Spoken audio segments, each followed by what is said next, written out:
At what age is it appropriate to start calling your parents by their full names? And is it ever appropriate? That's what we'll be talking about in our first story today.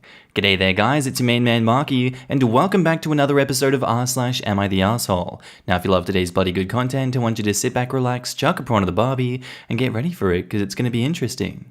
Am I the asshole for wanting my son to call me dad instead of my name?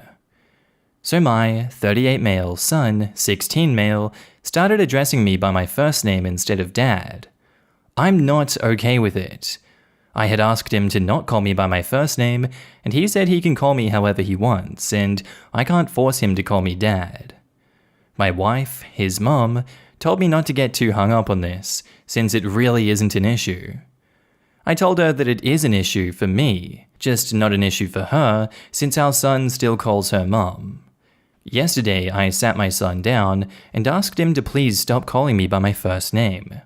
He refused, and so I grounded him, took away his electronics, and only give him access when he needs it for school. I'm not gonna just be disrespected like this in my own home, and I told him only once he learns some manners will the punishment be lifted. To say the least, he's pretty angry with me and doesn't understand why I'm so hung up on not being called dad. My wife is now staying out of it, but did tell me that I'm going too far, and that son is just a teenager and that I should know how teenagers are. So here I am, now asking if I really am an asshole. Am I the asshole? Now in the comments, everyone sucks here. Just don't respond if he doesn't call you dad. I went through a phase of calling my mum by her first name. She didn't get mad, she just didn't respond. I quickly went back to mum. My brother called my mum name doll because that's what our dad called her. That was of course when he was 3 or 4 though. Amari Z says, there's some interesting symmetry here. You asked him why he changed what he calls you. He doesn't answer and just says he can call you what he likes. People here ask you why it's important to you, and you don't give a reason and just say that it feels less respectful, just because. Neither of you understand the other's motivations, and it sounds like you've made some kind of initial effort maybe to understand his, but there hasn't been a real connected conversation in which you explain why it's important to you and say that you'd really like to understand his reasons. It sounds like at the moment, it's just a case of respect my authority because I tell you to versus no I don't want to. I know that's what a lot of parent-child relationships are built on, but personally, I believe it doesn't really help either person to grow or be happy. I would say that it's up to you to take the conversation beyond where it currently is and put some more effort towards creating mutual understanding. With that in mind, I would err on the side of you're the asshole, but not massively. It doesn't sound like you've made your fundamental reasons for wanting to be called dad clear enough, so I don't think the punishment is really justified. And edit, thanks for all the awards, so many replies, and seems like quite a divisive issue. Although we could go on and on about exactly how disrespectful it is to call a parent by their first name, I'm not actually arguing about that. There's absolutely nothing wrong with the dad being upset about not being called dad, and the son's behavior is definitely unpleasant. My main point in this specific context of parenting is this. I believe it's more effective to teach young people to understand the consequences of their actions and speech on others than to teach them to obey authority figures. We don't have the details of the sit-down, so we don't know exactly what happened. But to me, it sounded more like a respect my authority kind of approach. And I think more communication about what's going on for both people would help here. There were a couple of great suggestions in this thread for what kind of thing you could say to him to help him understand how him calling you by your name makes you feel. Imagine if instead of grounding his son, he sat him down and said something like, "Hey son, you're right. You can call me whatever you want, but I want to let you know, I feel really sad when you call me by my first name. I love being your dad, so when you call me by my first name, it feels impersonal and distant to me. I know you're growing up, and I'm very proud of the man you're becoming, and I'm proud to call you my son. I hope you'll choose to call me dad again someday." He could teach his son so much with a conversation like this. My 3-year-old went through a phase of calling me by my name because that's what she heard other people call me. I explained that it's my name and it's okay to call me that, but only her and her sister get to call me Mummy. Nobody else in the world gets to call me that, so it's special when she does. She still calls me by my first name now and again, but it's most often Mummy again. There's something worth talking about under all of this, and to just bluster ahead and take electronics away feels like a punishment designed to hurt rather than a natural consequence. Our next post is by user CatClaw1815, titled, "Am I the asshole for getting rid of my partner's dog?" I've never liked dogs. I think they're loud and annoying. However, when I met my significant other, I was willing to put these feelings aside since they had an elderly pup. We moved in together a little under a year ago, and I brought my cat. We both agreed that we wouldn't get any pets after our animals passed. Unfortunately, their dog passed away a month ago. Cut to about 2 weeks ago, and my partner decides to get a new puppy without letting me know. Apparently it's a German Shepherd Pug mix that they found on Craigslist. I was furious and told them that I didn't want another dog in our house. They told me it was unfair that I still had my cat, and that this was only fair. They then told me that they couldn't return it, so it would just have to stay. After contacting the seller myself and being told the same thing, I finally relented. I hated this dog. It was loud, untrained, and constantly made messes. My partner did try their best to train it, but I didn't see much progress. I finally had enough after coming home, only to see that dog ripping my stuffed Care Bear to shreds. I've had it ever since I was little, and despite how immature it sounds, I have trouble sleeping without it close by. I was furious. Here's where I think I might be the asshole. I contacted a few friends and co-workers, and eventually found someone who would take it. I loaded it up in my car with its cage, bowls, toys, and other accessories, and dropped it off at this person's house. I did feel guilty, but I just wanted the dog gone. My partner found out and was livid. They told me it was their dog and that I had no right to do this. I fired back that my name is on the lease and I could do what I want. They stormed out, I'm guessing to get the dog back, and I'm sitting here now feeling extremely guilty. On one hand, I think what I did was justified, since I never had a choice in the matter, but on the other, I realize that they did pay for everything, and that I need to make compromises in the relationship. Both of you guys suck in this relationship for the terrible lack of communication between parties. They should have stuck to the rule that there were no pets to be brought in this house, and reasonable compromise should have been made after that decision was made. If it was too much for you to be in a relationship with your partner with that dog, I don't think you could be blamed for leaving the relationship, although that is an extreme choice. And on the other hand, you chose to go ahead and just dump this dog without communicating to your partner how dissatisfied you were living with this dog and how much of an effect it was having on you. You guys didn't find a reasonable compromise at any part of the story or at any time at all. I believe what you did was much worse than what they did, but they're still at fault in this situation, so I'm gonna say everyone sucks here. Now in the comments, everyone sucks here. You both acted unilaterally, and it sounds like no one here is truly a good animal parent in doing so. Or a good partner. This relationship sounds toxic. Yeah, these people need to break up. To be honest, not necessarily break up, but definitely sit down and talk about how everything was wrong in this situation. 1. OP possibly not making it clear that they couldn't live with another dog, especially an untrained puppy. 2. Partner for not discussing getting a, what sounds to me, medium-sized puppy. Communication is key when getting a new animal. It's not like he just saw a box of puppies and brought them home to call around to find homes for them. He straight up went to a backyard breeder. And 3. OP for rehoming without having a conversation first. But partner is also wrong since they didn't allow for OP to have any sort of conversation without shutting it down. Both score -2 for bad communication. This is coming from a cat person to boot. In my opinion, OP and partner should have looked at dogs and cats together to see if they could find a fit if the partner wanted a companion so bad. Everyone sucks here. You guys don't have a dog problem, you have a relationship problem. Yup, instead of getting rid of the new dog, OP should have moved out. They are not compatible. There is no trust or communication. They need to end it and leave the poor animals out of it. The person who got the dog should have moved out. OP is the one on the lease. Our next post is by user Privacy Account 45785, titled, "Am I the asshole for calling my sister cruel for putting her disabled son in a nursing home?" So my sister is a widow with 3 kids, 10, 12, and Adam, who is 15.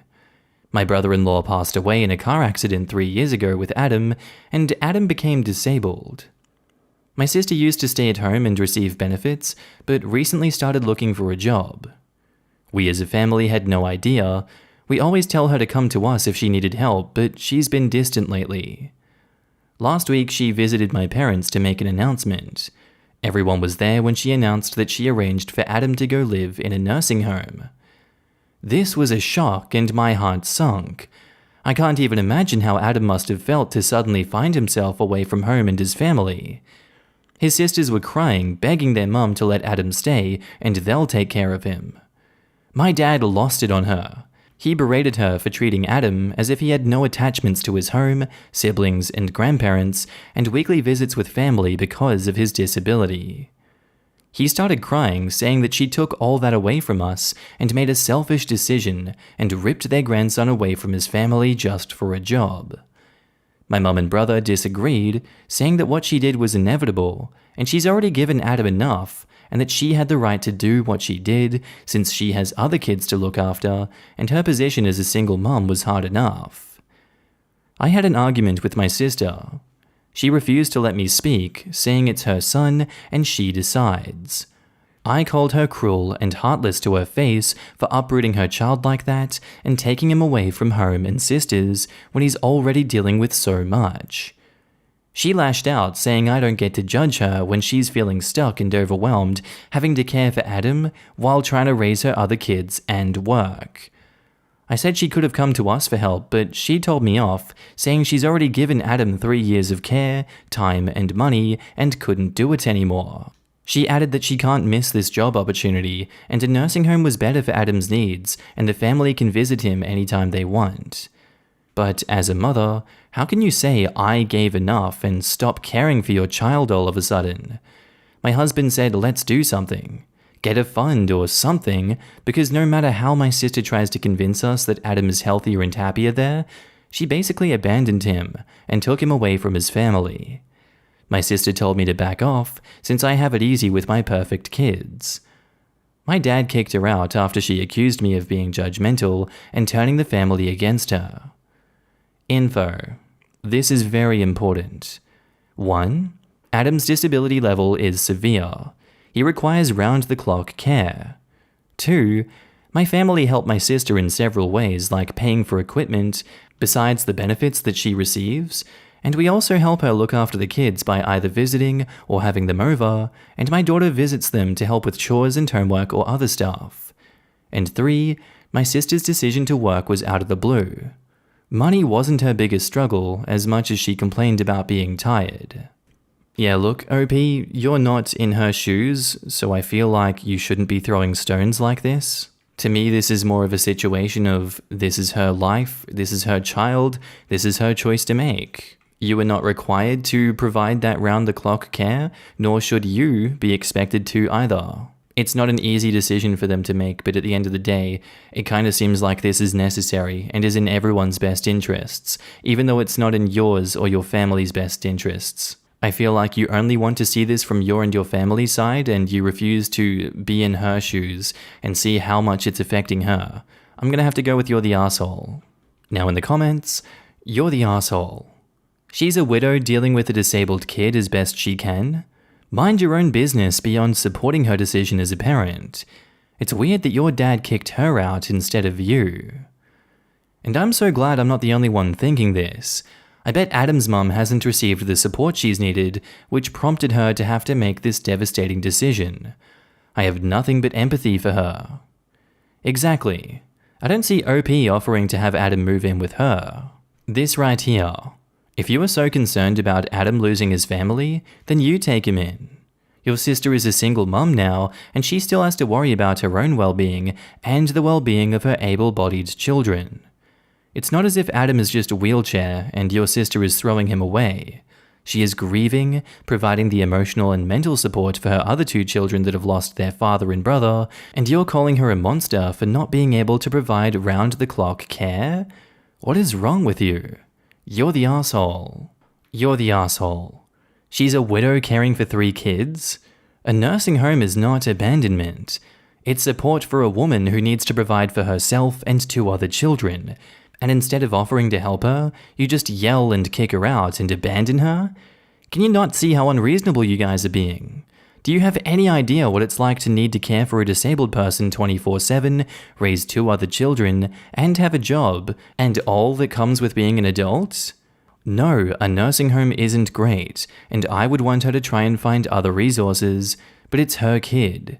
Her life that is being torn 1,000 different ways by needing to find a job, support her kids, take care of a disabled child, and try to just flat out survive without having a mental breakdown. She is limping along as best as she can, and when she tries to find a solution, and it's not the greatest, most perfect one, you guys attack her instead of creating a better plan with her that still acknowledges how much this is requiring of her. Her wanting to put her kid in a nursing home was her saying that she can't do all of this on her own. Your response should have been, you don't have to. Let's talk about other strategies where we can help out and make sure that you have the support you need. Instead, her family called her an asshole and abandoned her? I'm so going to pitch in and say that most nursing homes honestly aren't that bad, especially care homes for people with disabilities. I work in one, and honestly we're often able to give our individuals a higher quality of life than the family was able to provide. It's also not like the family is abandoning them. You can still visit. Lots of families do visit at least once a week. Our next post is by user NigenThrowish2257, titled, Am I the asshole for leaving my house because my stepkids asked me to? So I have 3 daughters from my current marriage, 1, 4, and 6, who are all girls, and 2 stepkids, 14 and 15, both boys. They are not fans of me at all. They think I stole their dad from their mom, and they don't like that I'm around. They don't like their siblings much either. They're not mean, they're very respectful, they just don't enjoy us. They spend as much time here as they want with their dad. They prefer to be here when they know I won't be.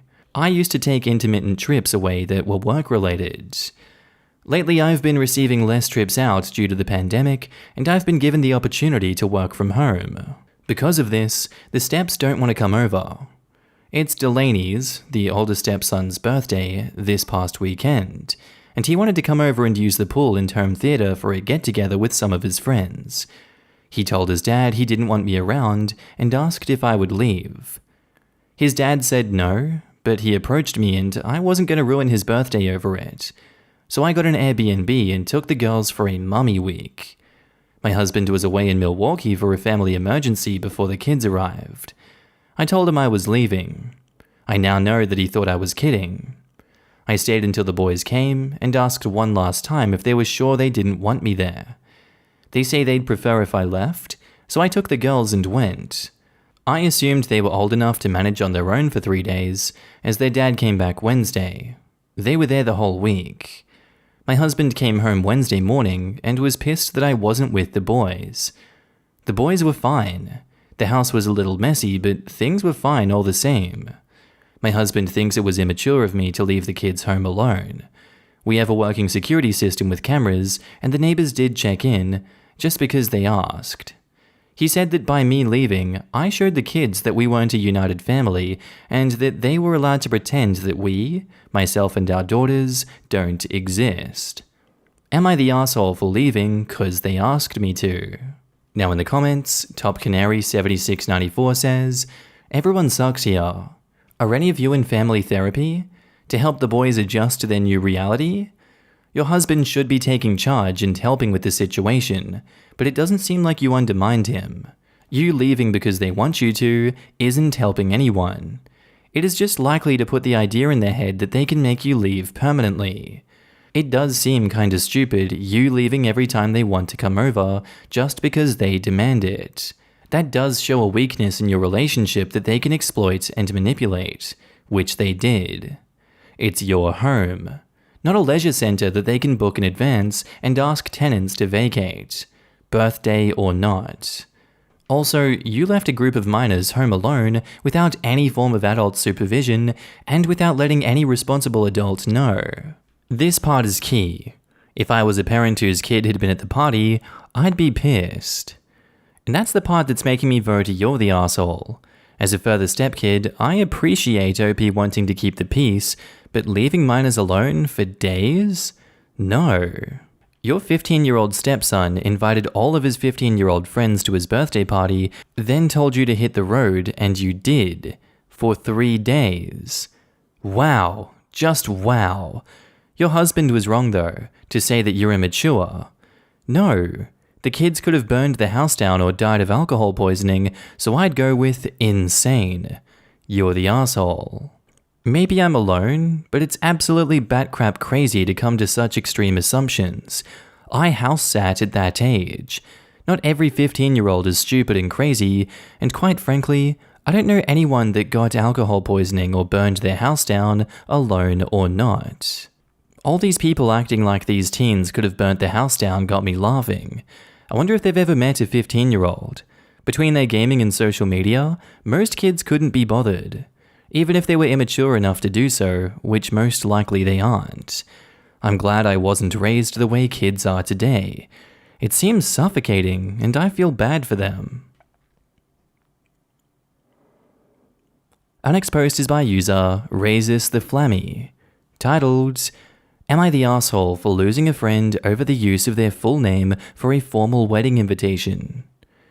So I'm from the UK, so some things are UK specific and may not apply to other countries. I'm getting married in a few months, and I had previously invited my best friend to be my best man at my wedding. He's been pretty reluctant to actually do any of the best man related responsibilities, and was very reluctant to get a suit that my parents were going to pay for him measured, so that it can be tailored to fit him come wedding day. It's now time to send out the invitations, and anyone who has received a formal invitation knows that it's customary to use a person's full and proper name as it is spelt in their passport, or if it has been legally changed, by the new name via deed poll. So naturally, I sent my best friend his invitation. He flat out refuses to acknowledge it as it's using his full name as the addressee.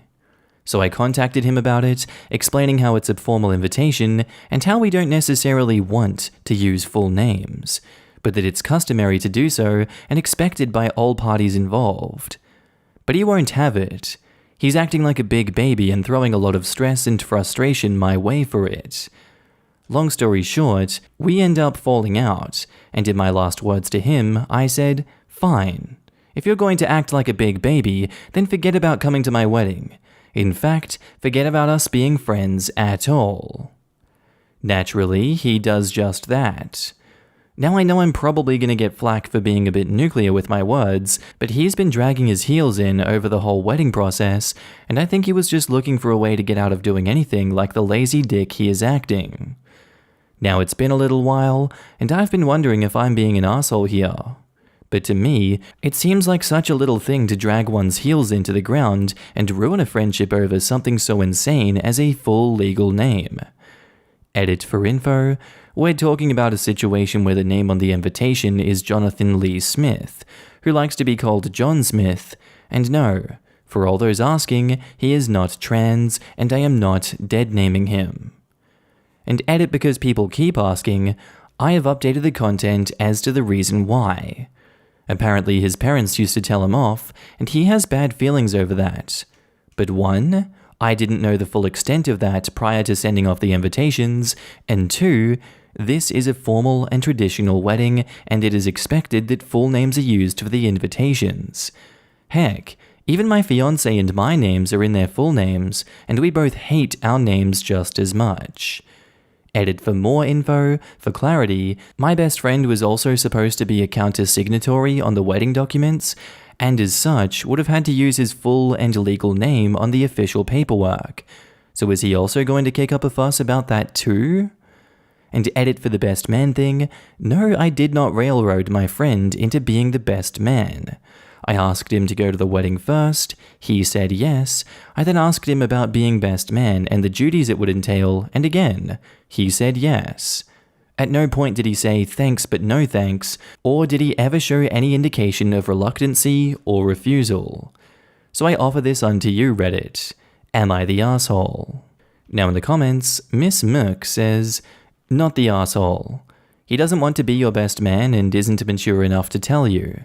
The excuse he gave you was a bit weak, but okay. It may also be a financial issue. Everyone sucks here. But what is this load of crap about it being a customary UK thing? That's absolute tosh. Not the asshole. Your friend making a wedding invitation about himself to the point he's willing to lose you as a friend shows me he is the worst. Not the asshole. Honestly, your friend is being childish as hell. If I didn't know better, I'd say he's finding reasons to get upset, because for some reason, he's finding this whole best man thing a big drag. If he didn't want to be involved, he should just man up and say so. Whether or not he still comes to your wedding, you deserve a best man who will be happy for you and enjoy being part of your wedding preparations. And now back to the post, there's an update. I thought I'd give you all a sit rep on what's gone on since I posted this story. My friend finally apologized for his actions, claiming to have overreacted about the full name thing. He realized that it was a very silly thing to get mad about in the first place. I accepted his apology and provided one of my own for my overreaction as well. I cleared up that his name would only ever be used in the invitation using his full name, and all other mentions, such as table numbers and place cards, would be his preferred name. We've now patched things up into friends again, as well as he's definitely going to the wedding. So in the end, we are all good. Anyway guys, I think that's where I'm going to end today's video. If you did like it, tell me what you thought about it down in the comments below, and make sure to just interact with everyone in this community. I love each and every one of you that I get to see on a daily basis. And don't forget, if you are a Patreon subscriber, I love you. You're on the screen right now with the YouTube members as well. If you see yourself, give yourself a pat in the back. You guys help me continue this YouTube journey. You keep me going. I see you guys everywhere. I see your messages, and thank you so much for supporting me. I really love every single one of you. But with that all said, I'm going to be signing off now, guys. I hope you have a good day, night, sleep, whatever you're up to, and I'll see you in the next episode. Bye.